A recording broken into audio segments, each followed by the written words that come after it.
I, George Herbert Walker Bush, do solemnly swear. Mainers watched with pride on January 20th, 1989, when George Herbert Walker Bush took the presidential oath of office.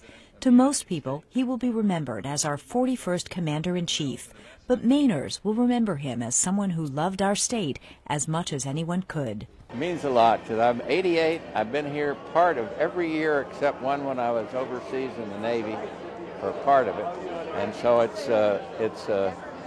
means a lot to me. This was President Bush at the premiere of an HBO documentary about his life. It's here at his family home on Walker's Point that Bush began his love affair with Maine, and it was the first place he came home to a few weeks after the inauguration.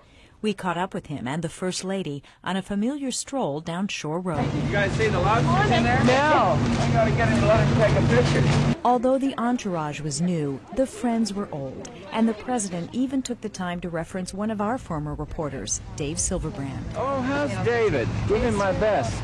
Over his 4 years in office, the Secret Service and the national media got familiar with the president's favorite pastimes in Maine.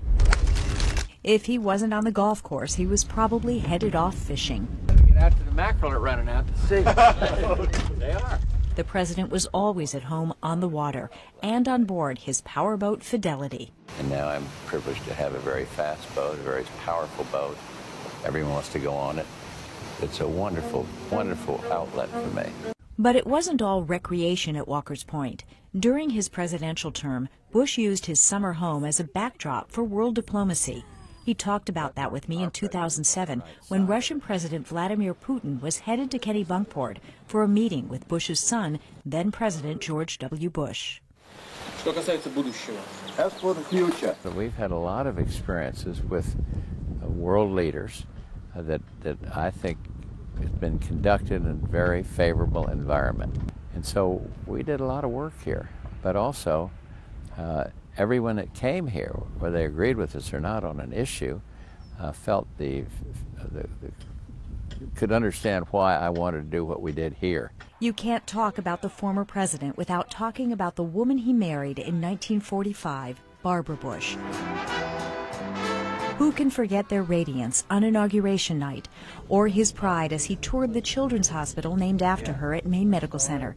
Family was everything to President Bush, all the more apparent when he became the father of a president. Somebody said to me, does it hurt more when they used to criticize you, which they did incessantly in 1992, or more when they criticize your son? It's not even a close call.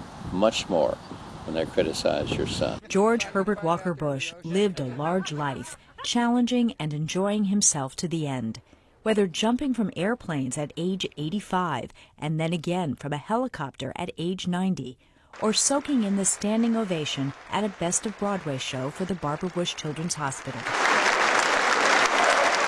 In recent years, he struggled with health issues, including a form of Parkinson's disease. Respiratory problems put him in the hospital in Houston more than once. After one long stretch, he surprised everyone by bouncing back to toss a coin, the coin, at the Super Bowl, featuring the New England Patriots and the Atlanta Falcons at NRG Stadium in Houston. It was one of the president's last public appearances with his wife Barbara, capping off a large and meaningful life enriched by the peace and comfort of decades of Maine summers at Walker's Point. And it'll stay in this family. There won't be any Motel 6 out here. That's good to hear. Yeah, that's true.